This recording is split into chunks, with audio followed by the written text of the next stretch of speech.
Mesdames et messieurs, bonsoir et merci de nous rejoindre sur Télé Tchad. Dans l'actualité de ce jeudi 26 décembre 2019, sachez qu'au Palais de la Démocratie, les élus du peuple ont examiné la proposition portant révision du règlement intérieur de l'Assemblée nationale. Faute de la majorité requise en salle, le vote de cet instrument juridique a été ajourné dans les prochaines sessions. La plénière a été dirigée par le président de l'Assemblée nationale, Haroun Kabadi. Reportage de Barobert. Ce nouveau règlement intérieur de l'Assemblée nationale consacre de nouvelles attributions. Il définit les rapports entre la représentation nationale et les grandes institutions de la République, fixe les modalités de création des commissions d'enquête parlementaires et la procédure de désignation des députés dans les délégations parlementaires. Cette proposition de règlement intérieur est un instrument juridique qui permettra à l'Assemblée nationale de jouer pleinement son rôle. Le nouveau règlement intérieur de l'Assemblée nationale prévoit 12 commissions permanentes et une commission spéciale. Chaque député s'inscrit librement dans une des commissions. Chaque groupe parlementaire doit comprendre au moins 8 députés. Au nombre des innovations, l'on relève en outre l'introduction de la question d'actualité au gouvernement, la création d'un comité chargé d'évaluer et de contrôler les politiques publiques. L'Assemblée nationale peut, en droit, de formuler des recommandations à l'endroit du membre du gouvernement et de voter des motions directement adressées au président de la République. Une fois l'an, le président de la République s'adressera à partir de l'hémicycle à ses concitoyens. Pour l'examen de cet instrument juridique, les élus du peuple ont fait quelques observations à la commission en charge de la relecture du document. Des observations liées par exemple à la taille des commissions, le statut des présidents des groupes parlementaires, les séquences de responsabilités au niveau du bureau de l'Assemblée nationale. Un délai de 15 jours est accordé à la commission pour la prise en compte de ces différentes observations. Les observations qui ont été faites étaient à leur place et tout ça tendait vers l'amélioration. Vers l'amélioration de ce que nous avons fait. Et nous avons apprécié à sa juste valeur, à juste titre, certaines pertinentes observations. Maintenant, comme vous l'avez constaté, on était quand même très nombreux au début. Et au fil du temps, et comme ça a pris un peu de longueur, certains collègues ont eu d'autres obligations, ils ne se sont pas retrouvés là au moment de vote.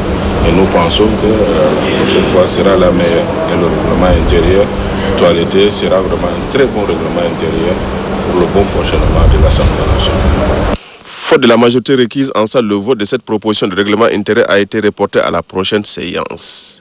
Une fois adopté, cet instrument juridique prendra la valeur d'une loi organique et sera renvoyé à la Cour suprême pour l'adapter à la nouvelle constitution. Une nouvelle loi fondamentale qui a véritablement modifié les rapports entre l'Assemblée nationale, le pouvoir exécutif et les grandes institutions de la République. Le ministre délégué à la présidence chargé de la défense nationale, de la sécurité des anciens combattants et victimes de guerre s'est rendu ce matin à Bagassola dans la province du Lac. Il s'est entretenu avec les autorités militaires et administratives sur plusieurs sujets d'ordre sécuritaire. Le point avec Aman Issakazina. Rester longtemps à la défensive face à l'agression incessante de la nébuleuse secte Boko Haram, les forces de défense et de sécurité vont dorénavant aller à l'offensive. À cette visite de Bagassola, le ministre délégué à la présidence chargé de la défense nationale, de la sécurité, des anciens combattants et victimes de guerre, le général de corps d'armée Mohamed Abbali Salah, a un seul mot d'ordre: traquer cette force du mal dans n'importe quel lieu où elle se trouve. C'est pourquoi, dès son arrivée, le chef du département en charge de la défense nationale et de la sécurité convoque tous les responsables, surtout militaires, pour leur donner les dernières orientations. La rencontre aura duré plus de 2 heures d'horloge. Le gouverneur de la province du Lac, Adam Nouki Sharfadine, s'est félicité de cette visite qui, selon lui, vient à point nommé. Le commandant de la force multinationale mixte de la CBLT, le Nigérian Ibrahim Manu Youssouf, pour sa part, invite les différents éléments déployés sur le terrain à la plus grande vigilance face à un ennemi qui n'a guère de frontières. Le ministre Mohamed Abbali Salah a salué le courage et la détermination des différents éléments qui se sacrifient jour et nuit pour une cause nationale. Comme dans chacune de ses interventions, le général de corps d'armée Mohamed Abbali Salah, lui qui connaît mieux la province du Lac pour avoir servi comme gouverneur, a rassuré de sa ferme volonté d'appuyer par tous les moyens les hommes sur le terrain pour un travail réussi. Désormais, nous ne devons pas attendre que ces assoiffés du sang humain nous attaquent. L'heure est arrivée pour les traquer jusqu'à leur dernier retranchement, instruit Mohamed Abbali Salah. Nous sommes arrivés ici dans la province du Lac, plus particulièrement à Bagassola, pour réfléchir et passer aux vitesses supérieures. Nous sommes restés très longtemps sur les défensives. Aujourd'hui, nous avons voulu déclarer la guerre contre les forces de mal de Boko Haram et terroristes et passer aux vitesses et offensives. Donc, les forces de défense et aussi le secteur des forces multinationales ont été destruits. Et donc, nous sommes venus ici, c'est pour encourager nos forces et leur dire qu'on doit aller écouter ces millions. Nous avons aussi eu à rencontrer les autorités administratives, que ce soit terminées, pour leur dire que les Boko Haram doivent être attaqués partout où ils sont et traqués partout. À en croire le ministre, toutes les dispositions seront prises pour attaquer singulièrement la secte Boko Haram qui continue de semer la terreur dans le bassin du lac Tchad. Les différents responsables militaires sur le terrain sont d'ores et déjà instruits et devront faire feu de tout bois pour mettre en musique les nouvelles orientations du ministre Abali. Le ministre était accompagné dans ce déplacement du chef d'état-major général des armées, premier adjoint Toufa Abdallah Issa, du directeur général de la gendarmerie nationale, du commandant de la garde nationale et nomade du Tchad, du chef d'état-major de l'armée de terre et de l'armée de l'air, de ses conseillers techniques et de ses quelques proches collaborateurs.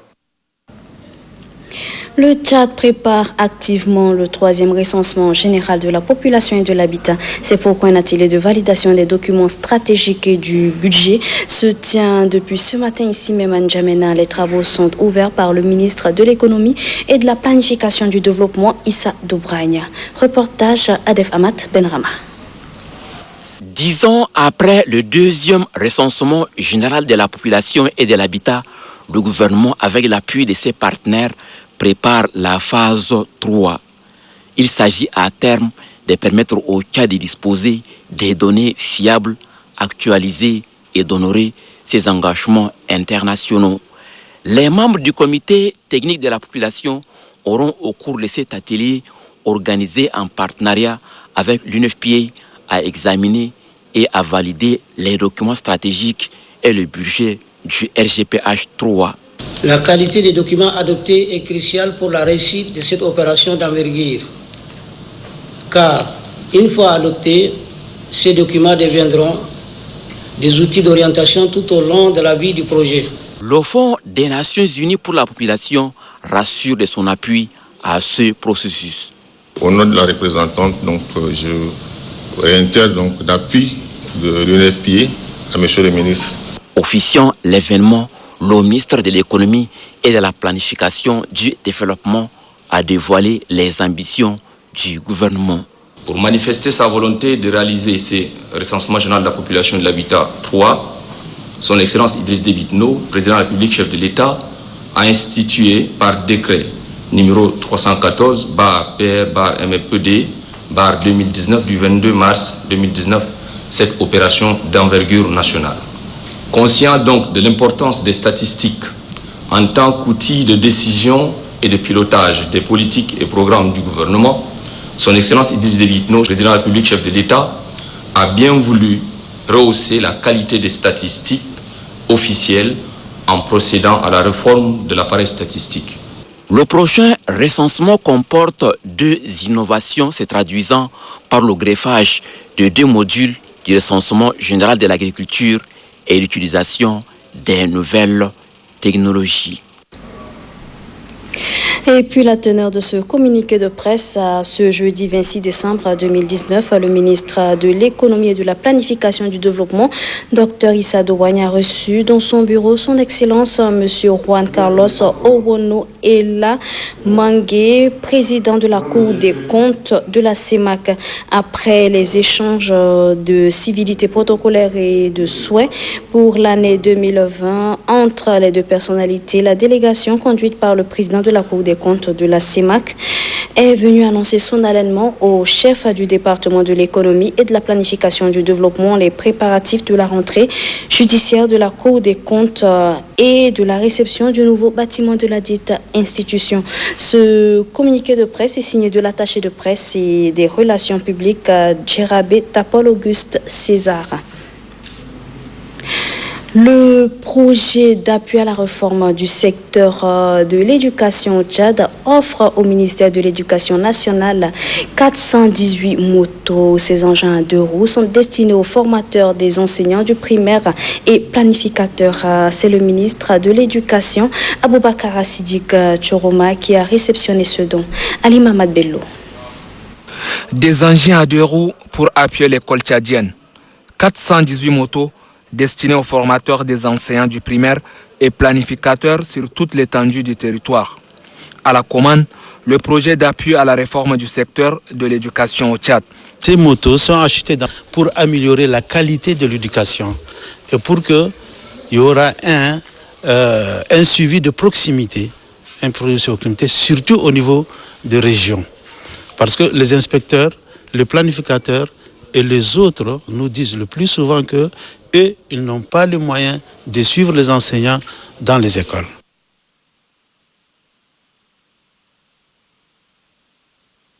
Son travail. Et pour la ville d'N'Djamena, la répartition a aussitôt commencé. Le premier contact laisse éclater de la joie. Mon travail consiste à faire la collecte des rapports de fin d'année, de faire la synthèse des rapports et d'expédier aux instances supérieures. Vous savez que les conditions de travail sont très dures et que si nous sommes arrivés à avoir la moto pour nous faciliter les tâches, vraiment je ne fais que remercier le donateur. Ces actions, comme l'a laissé entendre le ministre de l'Éducation nationale, accompagnent la politique de l'exécutif. Ces motos viennent renforcer, comme je viens de dire, les efforts du gouvernement et la volonté du chef de l'État de voir l'école tchadienne une véritable école qui forme les jeunes tchadiens afin que demain ils contribuent dans le développement de leur pays. Le ministre Aboubakar Siddiq Tchoroma appelle dans la foulée les bénéficiaires à faire bon usage de ces matériels destinés à améliorer le système éducatif. Et puis la ministre du Commerce, de l'Industrie et de la Promotion du secteur privé, Ashta Dibrinsi, a visité ce matin le parc industriel de la société Solux de Djarmaya. Un déplacement qui vise à échanger avec les responsables du dit parc et s'enquérir de ses conditions de fonctionnement. Marie Ladjé. Accompagnée du staff de son département, la ministre du Commerce, de l'Industrie et de la Promotion du secteur privé, Ashta Dibrinsi, est accueillie par l'ambassadeur extraordinaire et plénipotentiaire de la République populaire de Chine au Tchad, Li Shinshin, qui avait à ses côtés le directeur sénégalais du J-Parc. Occasion pour le directeur sénégalais du parc industriel de fournir des explications détaillées sur le plan de la facelle du parc industriel. Après cette brève aperçu, la délégation ministérielle a visité les installations de plusieurs usines du parc, notamment l'usine de fabrication des sacs en propylène, celle de transformation des matériels usés en fer et béton pour leur utilisation à d'autres fins, l'usine de production des eaux embouteillées, SIA, qui signifie en français la santé, ainsi que l'usine de fabrication des tuiles en plastique conçues par rapport aux conditions environnementales du pays. Partout où la ministre et sa délégation sont allés, elles ont eu des explications détaillées sur les difficultés que rencontre le parc. Nous sommes jeunes en matière d'industrialisation et nous apprenons de nos erreurs, de nos faiblesses et nous devrions voir comment revoir certaines clauses pour que les conditions de travail au niveau du parc soient vraiment efficientes et que nous puissions également en tant que gouvernement être satisfaits du climat des affaires que nous aurions offert à ce parc, parce que cela relève également de la politique du chef de l'État de diversifier l'économie, de promouvoir l'industrialisation effectivement du Tchad. Au terme de cette visite, la ministre du Commerce, de l'Industrie et de la Promotion du secteur privé a tenu une rencontre avec les responsables du parc industriel en présence de l'ambassadeur extraordinaire et plénipotentiaire de la République populaire de Chine au Tchad, Li Shinshin. Au cours du conclave, les difficultés que rencontre le parc industriel, notamment celles liées à l'exonération des taxes douanières et le manque cruel d'énergie, ont été fournies au ministre pour qu'elle s'engage afin de trouver des solutions. Signature cet après-midi d'un accord entre le gouvernement du Tchad et la communauté des États sahélo-sahariens SENSAD. Une signature d'accord pour l'abritation du siège provisoire de la SENSAD à N'Djamena. La cérémonie s'est déroulée sous l'égide de la secrétaire d'État aux Affaires étrangères, Ashta Saleh Daman, et du secrétaire exécutif de la SENSAD, Ibrahim Abani Saleh. Funaïda Dramon-Josiane. C'est par cet acte de signature que l'accord entre le gouvernement tchadien et la communauté des États sahélo-sahariens SENSAD entre en vigueur. Cette signature, qui est d'une importance capitale, a pour objectif d'abriter le siège provisoire de la SENSAD par la ville de N'Djamena, autrefois en Libye. La secrétaire d'État aux Affaires étrangères, Ashta Saleh Daman, soutient que le choix porté sur la capitale tchadienne pour le siège provisoire de la SENSAD a sa raison d'être. L'accord qui vient d'être signé traduit la volonté du président de la République du Tchad, qui est par ailleurs l'un des fondateurs de cette institution régionale, d'apporter tout l'appui nécessaire au secrétariat exécutif de la SENSAD pour s'installer convenablement et de travailler dans des conditions lui permettant d'accomplir sa mission. Quant à Ibrahim Abani Sani, secrétaire exécutif de la SENSAD, remercie le président de la République du Tchad, Idriss Déby Itno, pour sa diplomatie qui a payé favorablement. Ashta Saleh Daman salue l'esprit de collaboration qui a prévalu lors des négociations et souhaite ses vœux les meilleurs de fin d'année à tous. Depuis 1990, après le sommet de Beau-l'Enfance, tous les pays africains francophones comme anglophones ont épousé la démocratie. Certains ont même organisé des conférences nationales souveraines pour donner un sens à la démocratie. Pourquoi la démocratie et qu'est-ce qu'elle a apporté aux pays africains? Suivez plutôt cette réflexion de Bachar Yaya Issanga. Qu'elle soit considérée dans le contexte des premières républiques en Afrique francophone, suite à l'accession des anciennes colonies françaises à l'indépendance, ou qu'elle soit appréciée à l'aune de la corrélation entre la fin de la guerre froide, les révolutions velours en Europe de l'Est et la fin de la bipolarité d'une part et les remous sociaux, puis la revendication par les syndicats et les structures politiques d'autre part. En Afrique, au sud du Sahara, à l'aube de la décennie 1990, surtout avec la fin des régimes militaires et parti unique, que l'expérience de la démocratie n'a pu voir son processus s'enclencher. Pour la sphère francophone du continent, le Tchad en fait partie.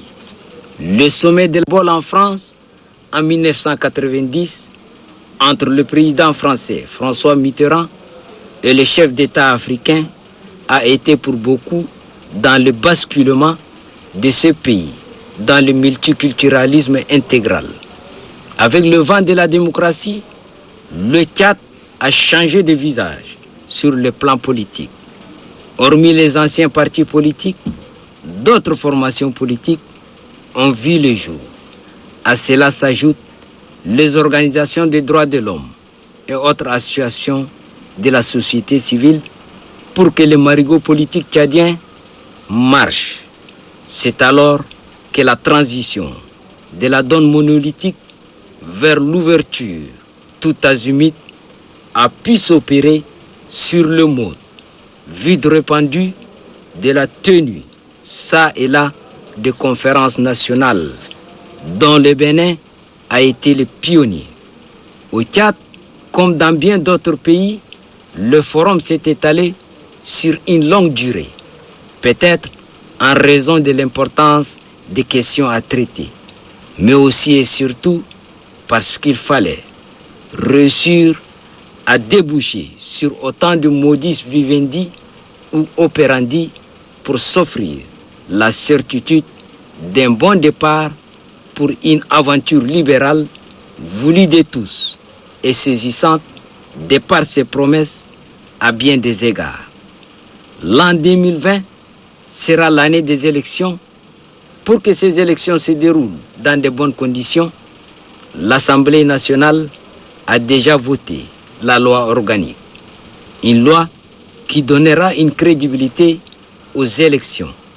Cette loi organique sera promulguée par un décret présidentiel dans quelques jours. L'année 2019 qui s'achèvera d'ici quelques jours a été riche en réalisations environnementales et sanitaires. L'on peut citer par exemple le retour des ADAX, la participation du ministère dans les grandes rencontres environnementales ou encore le retour des médecins formés à Cuba. À ce propos, je vous invite à suivre ce commentaire de Noubadoumbaï Talomadi. À quelques jours de la fin de l'année 2019, le compteur administratif tchadien s'affiche sur le plan environnemental que sanitaire. Le Tchad, situé au cœur de l'Afrique, avec une population de 15 millions d'habitants et une superficie de 1 284 000 km², est touché dans tous les coins et recoins par des grandes réalisations environnementales et sanitaires. En 2019, le gouvernement a mis au centre de ses préoccupations la question de la lutte contre le changement climatique. C'est le but ultime de l'intervention du ministère de l'Environnement à travers le projet AMCC, Alliance mondiale contre le changement climatique, afin de répondre à cette politique. Des projets d'adaptation ont été réalisés dans la province du lac Tchad, du Salamat, du Mayo-Kébi Est et du Mandoul. Lors de l'atelier de capitalisation finale de l'AMCC organisé, l'on peut dire sans se tromper que c'est une réalisation de bonne facture pour le gouvernement et ses partenaires techniques et financiers.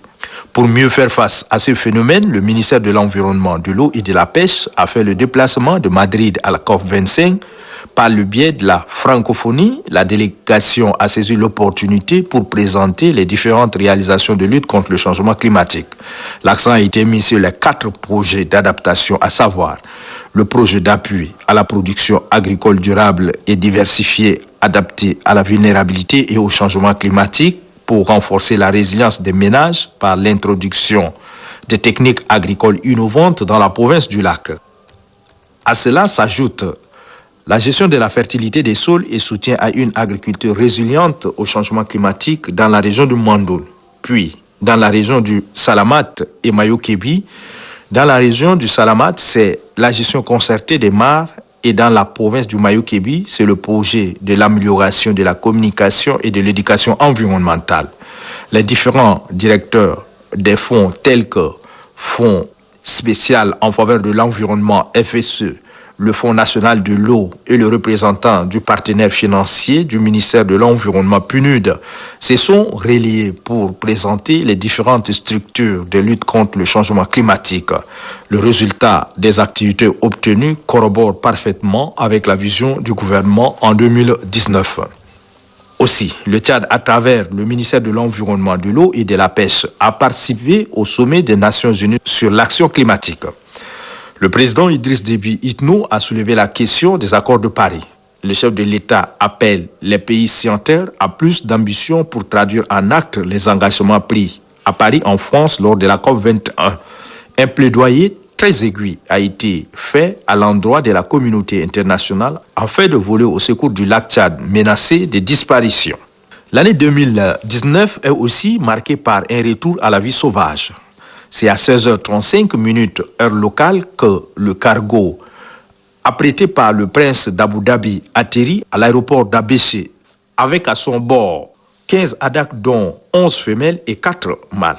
Ces animaux ont été réceptionnés par les autorités, en l'occurrence le ministre de l'Environnement, accompagné par le gouverneur de la province du Wadaï.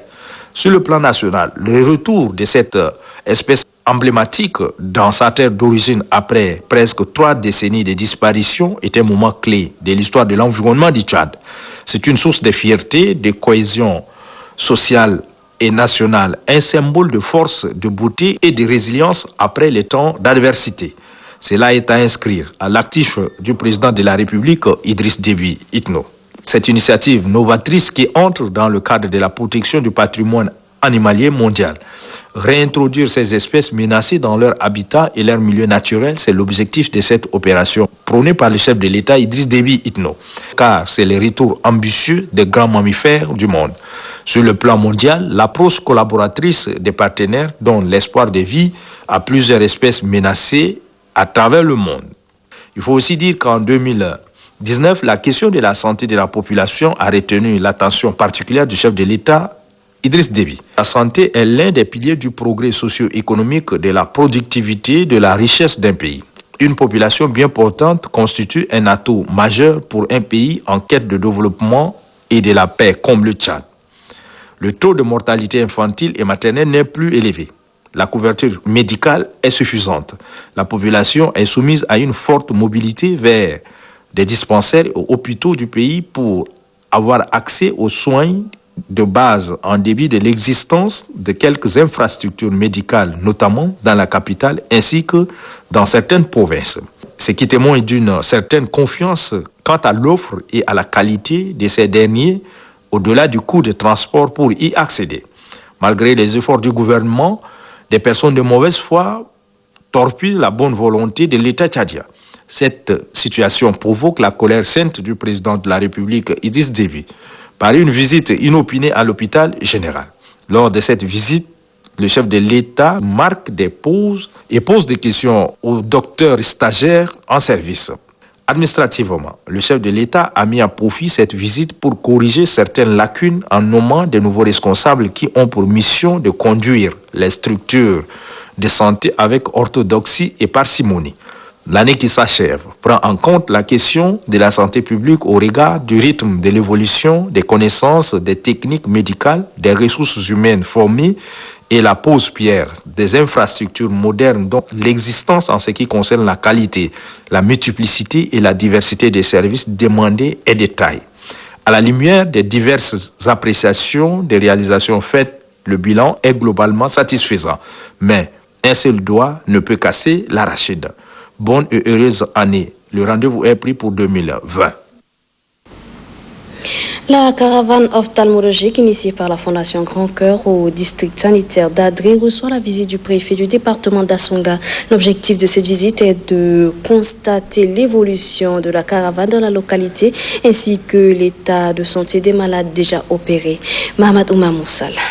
Cette visite des autorités locales du département d'Assonga au district sanitaire d'Adré consiste à faire un état de lieu de l'évolution et du bon déroulement de la caravane ophtalmologique organisée par la Fondation Grand Cœur dans leur localité, mais aussi de s'assurer de l'état de santé des 400 malades déjà opérés. Parmi ces malades, quelques enfants âgés de 3 à 10 ans ont été opérés avec succès. Mais les 4 enfants d'entre eux sont victimes de la cataracte bilatérale. Grâce au professionnalisme de l'équipe médicale déployée par la présidente de la Fondation Grand Cœur, Hinda Déby Itno, ces derniers recouvrent la vue. Vraiment, je remercie plus particulièrement le président de la République, Idriss Déby Itno, et madame la première dame, Hind Déby Itno, et le comité qui sont venus pour nous ouvrir nos yeux. Et je remercie le bon Dieu de leur aider. Très ravi de l'évolution de la caravane ophtalmologique et de la réussite des opérations, le préfet du département d'Assonga, Dilo Dergou Darga, ne cache pas sa satisfaction. Ils sont restés à leur vie en train de regarder les autres. Parmi eux, il y a une fillette qui, je crois que 4 ou 5 ans, elle n'a jamais vu le monde. Aujourd'hui, elle est en train de regarder ses parents propres, en train de regarder les autres aussi. L'équipe médicale exhorte les patients au respect des consignes pour le bien-être de leur état de santé. Vu l'évolution de cette caravane ophtalmologique, elle prendra fin bel et bien le 29 décembre prochain. Parlons toujours de la caravane ophtalmologique initiée par la Fondation Grand Cœur à Bokoro. Dans le département de Dababa, des personnes souffrant de problèmes oculaires ont retrouvé la santé. Abdoul Kioul. La philosophie de la première dame, Hinda Déby Itno, à travers sa Fondation Grand Cœur, est de donner une large satisfaction à ses concitoyens et surtout de porter assistance aux couches défavorisées et vulnérables. C'est dans cette veine que la caravane ophtalmologique, organisée à Bokoro, en collaboration avec la fondation Al-Bassar du Soudan, a permis de soigner plusieurs personnes souffrant de problèmes oculaires. 5156 personnes consultées 814 cas de cataracte trouvés. 510 ont été opérés avec succès de la maladie de la cataracte. 1530 collyres distribuées pour les personnes opérées de la cataracte. 510 lunettes de protection distribuées. Et nous avons ensuite 804 lunettes de correcteurs distribuées aux personnes qui ont des problèmes de vision. Parmi ces personnes guéries de la cataracte, certains ont perdu la vue il y a plusieurs années. Pour eux, recouvrer à nouveau la vue est la plus belle des choses. Leur émotion est grande. Je remercie la première dame, Hinda Debi, qui a vraiment fait quelque chose pour les aveugles, pour ceux qui ne voient, qui ne regardent pas normalement. C'est très satisfaction pour nous, pour moi surtout, et pour les autres même. Tous ceux qui ont déjà des vues normales là, sont très satisfaits, sont très contents d'elle. Je suis vraiment bien le sentiment. Je suis vraiment très content. Très content, très content. Content que j'ai vu ma famille et je vois vraiment les livres. En marge de la caravane ophtalmologique de Bokoro, l'équipe de la Fondation Grand Cœur a renforcé les groupements féminins de la commune de Bokoro des matériels agricoles. L'idée est d'encourager la gente féminine dans ses activités génératrices de revenus, seule issue pour son épanouissement. Restons dans le domaine de la santé avec la campagne de vaccination contre la poliomyélite lancée à Mongo dans la province du Guéra, une campagne lancée par le gouverneur de la dite province, Ngueyam Benguiri. La poliomyélite, cette maladie paralysante, constitue un véritable mois. Pour éradiquer ces fléaux, les autorités provinciales du Guéra, au premier rang desquelles le gouverneur Paul Mbaye Nodom Ngartelbaye et ses proches collaborateurs, ont organisé cette campagne de riposte contre cette maladie en vue de garantir la santé de ces enfants. Les parents, conscients du danger que représente le poliovirus sauvage pour leur progéniture, ont répondu favorablement à cette campagne de vaccination. Le délégué sanitaire du Guéra, Dr Ndoé Djonga, invite les parents à surpasser des préjugés qui exposent les enfants à la poliomyélite. Des propos soutenus fortement par le gouverneur de la province du Guéra. Celui-ci estime que les enfants non vaccinés sont exposés à cette maladie handicapante.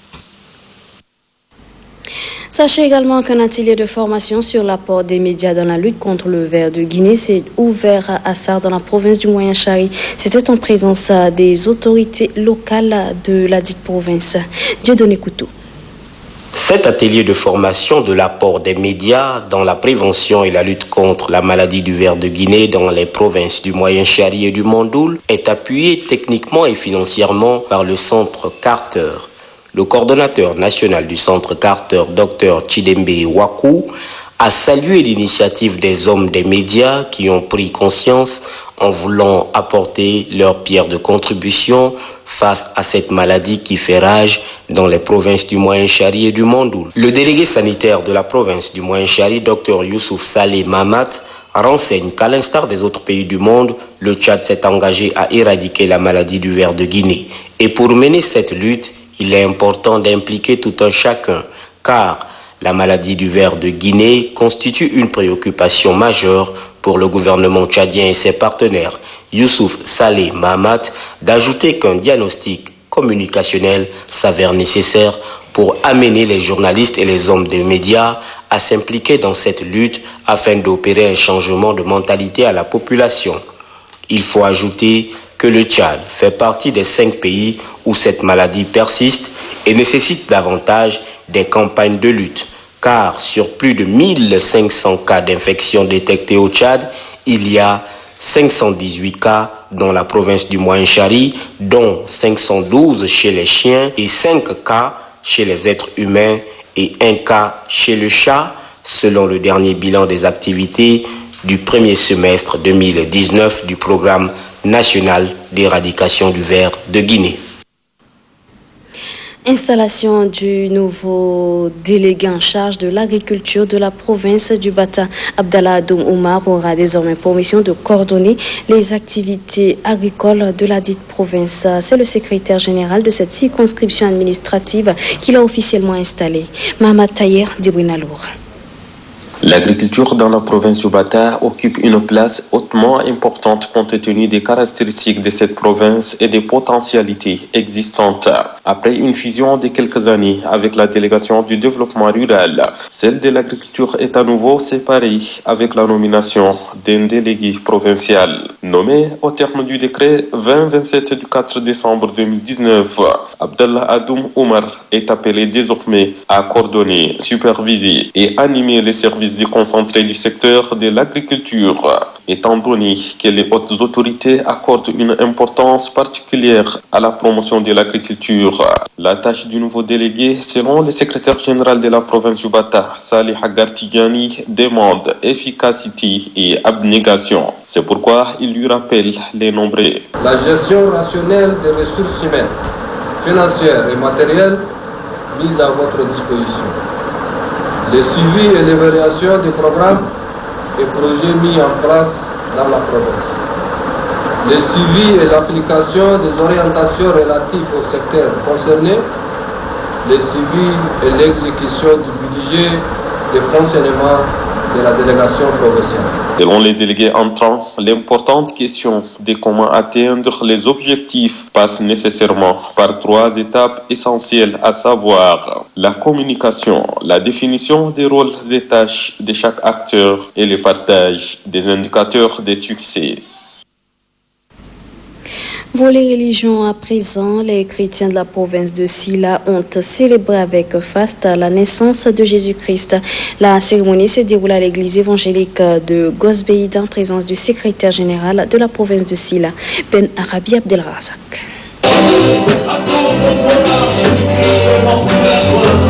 À l'instar des autres chrétiens, les fidèles chrétiens de Gosbeïd ont célébré la naissance de Jésus-Christ, un événement marquant dans la tradition chrétienne.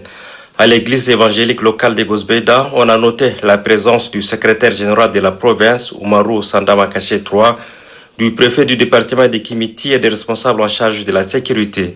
Louanges et prières de bénédiction ont teinté la célébration placée sous le thème « Crains Dieu et observe ses commandements ».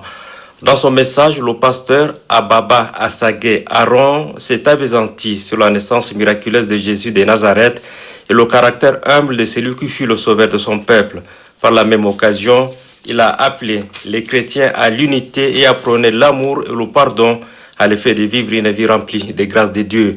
Le secrétaire général de la province, Oumarou Sandamakaché III, affirme que le gouvernement du Tchad accorde une place importante aux activités religieuses. Sous l'impulsion du président de la République, des journées de prière sont régulièrement tenues. Le secrétaire général appelle les fidèles à prier pour la paix, l'amour et l'unité entre les fils de la province. Les plus hautes autorités de ce pays priorisent les activités religieuses et son Excellence Idriss Déby Itno, qui est d'ailleurs l'unique chef de l'État à réunir et à unir les chrétiens et les musulmans ensemble pour prier pour la paix dans notre pays. Par cet acte, les chrétiens et les musulmans ont un seul Père, qui est Dieu Tout-Puissant. Enfin, le comité d'organisation a, au nom de la communauté chrétienne, remercié les autorités locales pour le sacrifice consenti quant à l'établissement de l'ordre et le retour à la normale de la vie dans le Silla. À Biltine, chef-lieu de la province de Wadifira, une compétition coranique a été lancée à l'endroit des jeunes de la localité. Ce concours, qui regroupera 187 candidats, a été lancé par l'association Al-Quran Al-Kirim du Tchad. Reportage Mohamed Saleh-Anour. Placée sous la supervision du Conseil supérieur des affaires islamiques de Wadifira, cette compétition coranique provinciale est initiée par l'association Al-Quran Al-Karim au Tchad en collaboration avec l'association pour la solidarité et le développement de Mimi. Elle mettra aux prises 187 candidats de 10 sexes qui présentent les écoles coraniques à Wadifira. Selon le président de l'association Al-Quran Al-Karim au Tchad, Younous Hassabal Ibrahim, son association voudrait, à travers cette compétition coranique, inciter les jeunes à s'intéresser à la lecture et à la mémorisation du Saint-Coran. Le président du Conseil supérieur des affaires islamiques de Wadi Fira, Aliou Mohamed Abdelwahid, se réjouit de cette initiative qui met en conclave toutes les écoles coraniques de la province. C'est un cadre de brassage et de découverte de meilleurs lecteurs de Saint-Coran dans la province de Wadi Fira, devrait-il ajouter. Le préfet du département de Biltine, Mohamed Ali Rahman, salue cette compétition qui favorise, selon lui, l'esprit de l'excellence entre les apprenants de Saint-Coran. Il exhorte les jeunes à s'intéresser à la lecture de Saint-Coran. Ainsi faut-il le rappeler que le meilleur de cette compétition seront primés lors du premier forum socio-économique et culturel de Darmimi prévu en janvier 2020. Sur ce se referme cette édition du journal. Mesdames et messieurs, merci à vous de l'avoir suivi et très bonne suite de programme sur Télé Tchad.